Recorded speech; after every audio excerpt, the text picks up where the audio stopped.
Hello, I'm Tara Green, and I'm going to be presenting my final presentation for advanced pharmacology today. I'm using my old student ID from my last university just because it doesn't have any personal information on it, and it's much easier to read than my driver's license from Florida. If you have any questions, feel free to reach out to me, but otherwise we'll just go ahead and get started. So we're going to be doing reflections in pharmacology today. On our agenda, we're going to be discussing 4 focused exams in shadow health for the following conditions: an uncomplicated UTI scenario where we prescribed antibiotics, a COPD exacerbation where we prescribed inhalers, hypertension and diabetes, chronic disease management, and pain management, NSAIDs versus opioids. In the healthcare practice, the setting of appropriate medications plays a crucial role in the management of various medical conditions. We will explore the pharmacological aspects of each prescribed drug, including drug class, pharmacokinetics, pharmacodynamics, as well as possible drug interactions, pharmacogenic considerations, monitoring parameters, and possible side effects to enhance our understanding. We'll also identify alternative medications for each condition and analyze those same characteristics in those. Our first case was an uncomplicated UTI case study. Michaela Henderson, a 21-year-old female college student, she presented with symptoms suggestive of a urinary tract infection, including increased frequency, burning with urination, lower abdominal cramping, and changes in urine appearance. She's sexually active and had tried cranberry supplements without relief. We prescribed her with nitrofurantoin, a urinary antibacterial agent, as well as a urinary analgesic. Nitrofurantoin pharmacology. Nitrofurantoin, with its high urinary drug levels and low blood concentrations, is well absorbed and quickly distributed in body fluids. It's primarily eliminated through bile and urine following the first order of kinetics. Phenazopyridine, on the other hand, provided symptomatic relief by acting as a urinary analgesic. Nitrofurantoin is a synthetic antibacterial agent commonly used for treating urinary tract infections. Its bactericidal activity targets bacteria responsible for UTIs, predominantly E. coli. Nitrofurantoin is considered a first-line treatment due to its retained susceptibility by most urinary pathogens, and its effectiveness in treating UTIs is due to its mechanism of action, which disrupts the bacterial cell wall synthesis, protein synthesis, and metabolic pathways. Resistance to nitrofurantoin can occur due to the loss of nitrofurantoin reductase or through multi-drug resistant efflux genes.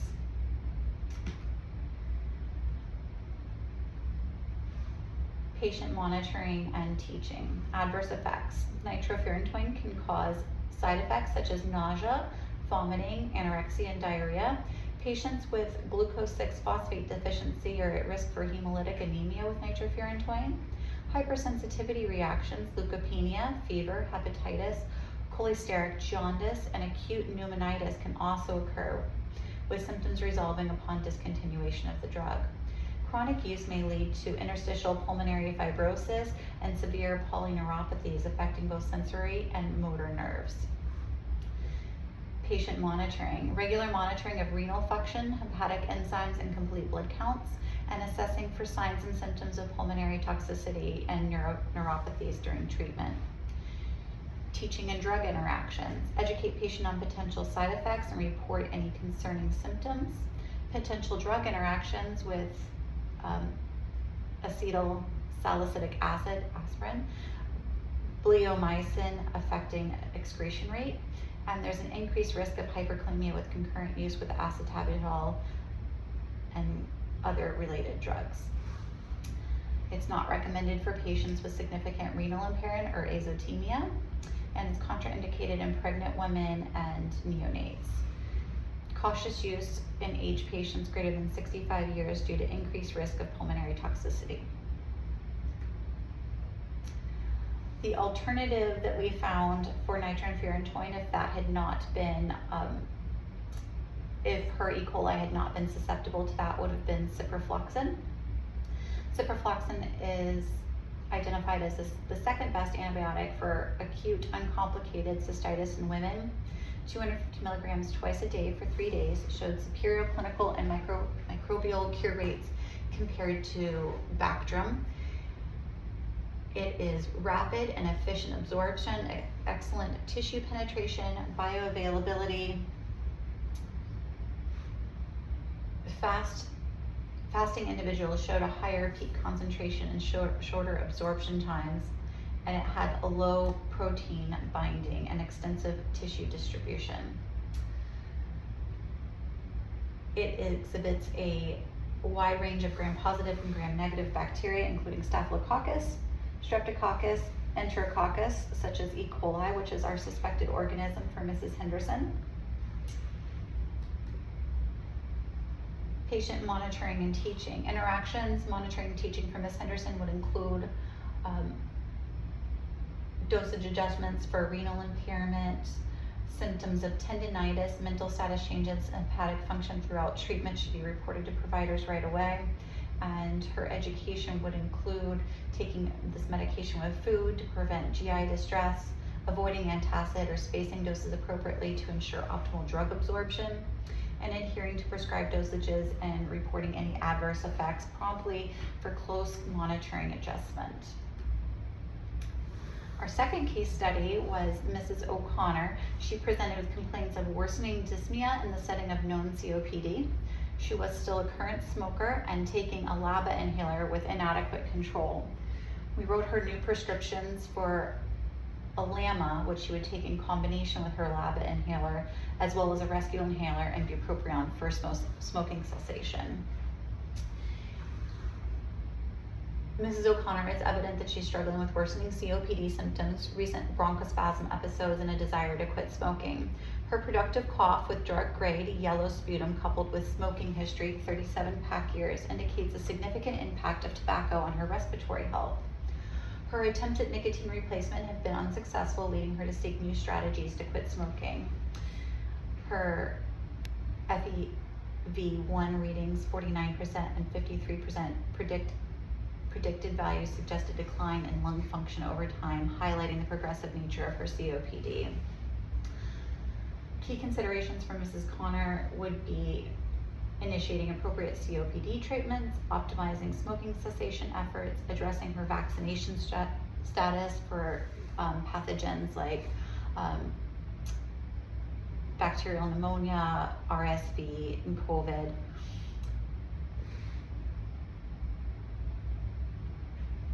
Managing her weight gain and assessing her vision and nail changes. Additionally, exploring ways to enhance her nutrition, physical activity, and social support can contribute to her overall well-being and COPD management. Given her recent exacerbations, she would fall under the GOLD report's Class E patient, which recommends at minimum a LABA-LAMA combination for effective management of her COPD. We prescribed her tiotropium as a long-acting LAMA, and again, she's going to use that in conjunction with her LABA that she's already on.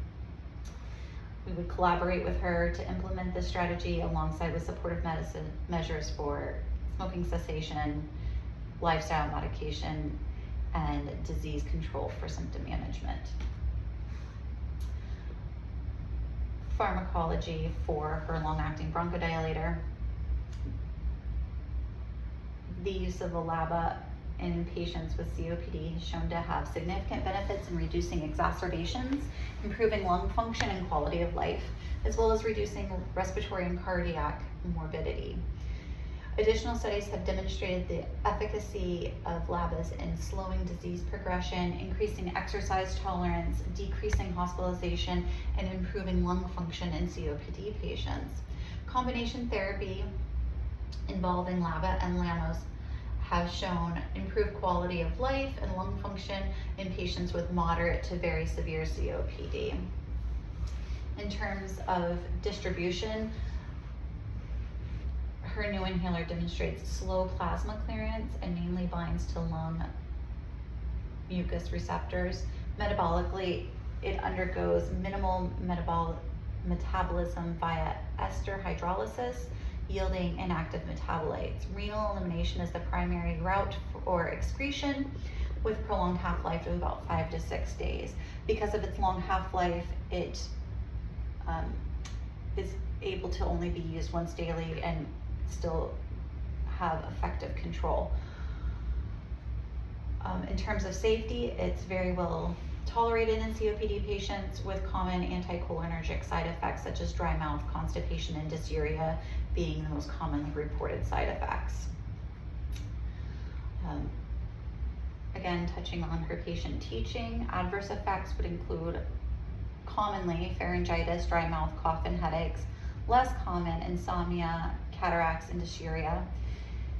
Patient monitoring, regular follow-ups for monitoring adverse effects and disease progression, monitoring her lung progression through her FEV1 measurements and peak flow volumes. Teaching would include instructing her on the proper inhaler technique to make sure that she's getting most of her dose. That would include 2 puffs for every inhalation, and the importance of adhering to a dosing schedule. Interactions would include other anticholinergic medications and cautious use of medications that can cause urinary retention or worsening glaucoma. Would be contraindicated with patients with hypersensitivity to the drug or its components, and cautious use in patients with narrow angle glaucoma, a history of urinary retention, or BPH. Alternately, we could attempt Trelegy. The GOLD report recommends stepping up to a triple therapy, which would be a LABA, LAMA, and inhaled corticosteroid treatment if she doesn't achieve adequate COPD control with the LABA-LAMA combination. So this is a novel single triple action inhaler, which has demonstrated good outcomes for people with uncontrolled COPD in clinical trials. Patient teaching would be very similar to that of her previous drugs.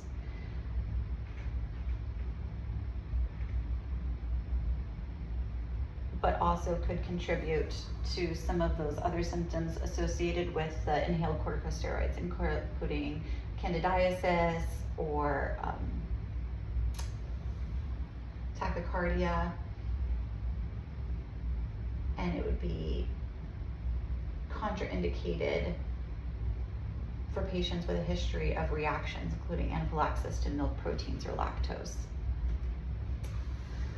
Our third case study is Arun Patel. He's a graduate student who presents for poorly controlled hypertension and diabetes type 2. He has considerable financial and time barriers to optimal disease management, and we wrote him prescriptions for 2 combination medicines. One was a glipizide metformin combination to replace his metformin, and a lisinopril hydrochlorothiazide combination to replace his diuretic on its own. The glipizide and metformin combination has a dual action to help control his diabetes better. It's a second-line treatment for type 2 diabetes,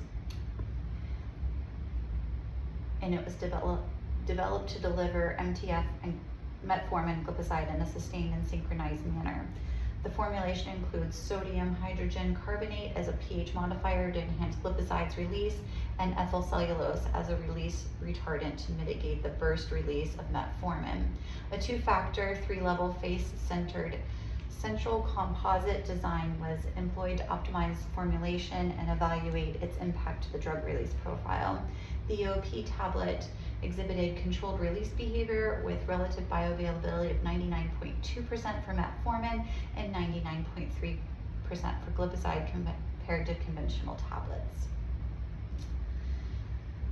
Adverse effects for the combination therapy could be hypoglycemia, weight gain, gastrointestinal disturbances for both agents, lactic acidosis in rare cases, and patient monitoring would include regular monitoring of blood glucose levels to prevent hypoglycemia, assessing for signs of lactic acidosis, especially in patients with kidney or liver dysfunction, monitoring for GI side effects and weight changes. Teaching would be to educate the patient on the proper use of the medication and adherence to dosing schedule. Emphasize the importance of regular blood glucose monitoring and lifestyle medications. Potential interactions exist with other anti-diabetic medications or drugs that could affect blood sugar levels, and kidney function tests should be performed before starting therapy. Contraindicated in patients with significant renal impairment, hepatic disease, or hypersensitivity to either agent. An alternative to the combination therapy that we did prescribe to Mr. Patel would be Jardiance. The reason we did not prescribe it to him was because of his financial barriers, although it is a highly effective medication for type 2 diabetes management. It's administered once daily and has a low risk of hypoglycemia due to its insulin independent mechanism of action. It can be used as a monotherapy or in combination with other anti-diabetic agents to improve glycemic control in addition to lowering glucose levels. It also offers benefits to reduce body weight and blood pressure, giving it superior cardiovascular and renal protective benefits over the other older, less expensive medications. And given his high blood pressure and poor lifestyle choices, would really be ideal for him. Unfortunately, he's likely unable to afford it at this point. This table provides a concise overview of the adverse effects, patient monitoring considerations and teaching points, contraindications with Jardiance. Adverse effects of Jardiance include hypotension, ketoacidosis, acute kidney injury, and genital mycotic infections, among other things. Patient monitoring should focus on renal function, signs of hypotension, and symptoms of mycotic infections. Education should cover recognizing and managing these potential side effects, as well as counseling on the risk but serious conditions like Fournier's gangrene. Special considerations would be given to patients with severe renal impairment, pregnancy, or hypersensitivity to medication. So, in addition to giving him the new medication to manage his diabetes, we also increased his blood pressure control agents. So he was already taking hydrochlorothiazide on its own, and we prescribed to him a combination of lisinopril and hydrochlorothiazide. So since he was already taking the hydrochlorothiazide, for the purposes of this presentation, we're going to just focus on the lisinopril component since that was the new one.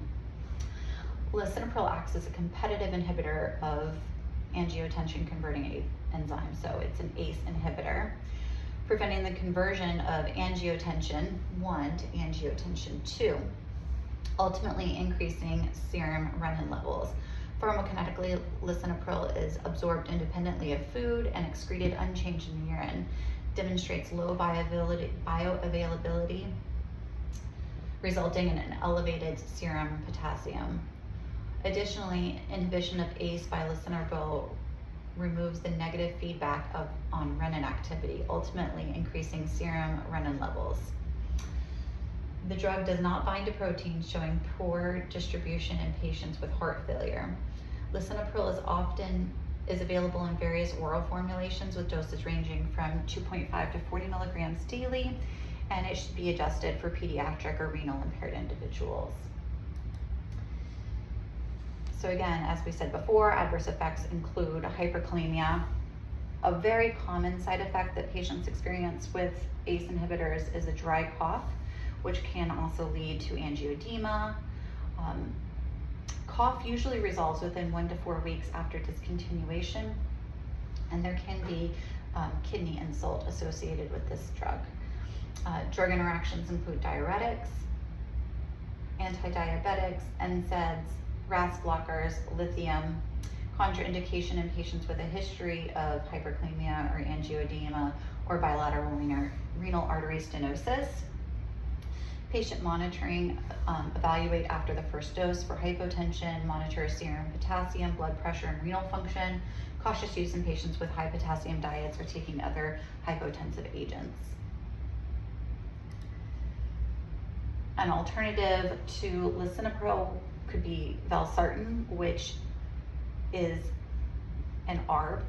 So typically The reason that most patients will fail ACE therapy is because of the dry cough that could precipitate the angioedema. So if they experience that side effect, they'll often be just converted simply to an ARB. And valsartan is also available as a standalone agent or in a combination therapy with hydrochlorothiazide. So completely appropriate for this patient as well. Very similar teaching, but low incidence of side effects, potential for hypotension, renal failure, etc. It may increase lithium concentrations, so if patients are taking lithium, want to be very cautious with that. Our last case study was a pain management case study. Tanner Bailey is a transgender male presented for subacute low back pain following a lift injury. Had tried Tylenol at home and was using a friend's hydrocodone without really an appreciable benefit. We opted to prescribe prescription strength ibuprofen, as well as patient teaching on exercises, ice and heat application, as well as education on proper lift techniques. Ibuprofen is an NSAID that's absorbed through the GI tract and bound to plasma protein. It blocks the inflammatory mediators, resulting in the analgesia. It has a direct effect on the COX-1 and COX-2 mediators, as you can see in the table here. Patient monitoring and teaching for ibuprofen. This table presents a comprehensive overview of the adverse effects, patient monitoring considerations, and patient education recommendation and drug interactions associated with the use of ibuprofen. GI bleeding, renal complication, rashes, and hypertension are notable adverse effects linked to ibuprofen use, necessitating vigilant patient monitoring for symptoms such as pain relief, GI distress, changes in blood pressure. Patient education should also emphasize the importance of reporting GI symptoms promptly, avoiding high dosages without medical advice, staying hydrated, and seeking medical attention for skin reaction. Contraindications for ibuprofen include hypersensitivity reactions, active bleeding, renal impairment, and certain congenital effects. Pain alternatives for ibuprofen without the increased risk of dependency or side effects that would be associated with the hydrocodone the patient was using at home would be tramadol. Due to its potential for misuse and addiction, tramadol is recommended for pain management when other non-opioid medications have proven ineffective.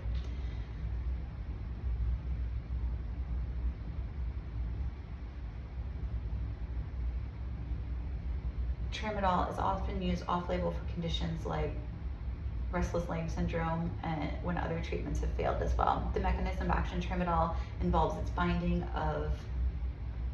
to various opioid receptors in the central nervous system, where it's converted by the liver enzyme CYP-D6 to its active metabolite M1, which exhibits a higher affinity for the mu receptor. Additionally, tramadol inhibits the reuptake of serotonin and norepinephrine, contributing to its analgesic effects.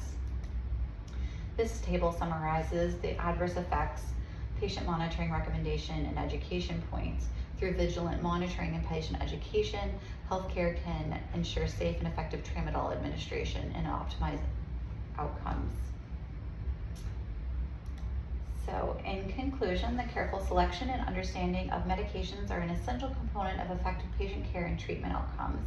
Through this presentation, we've delved into medications prescribed for various health conditions encountered in clinical practice, exploring their pharmacological profiles, mechanism of action, monitoring parameters, and potential side effects.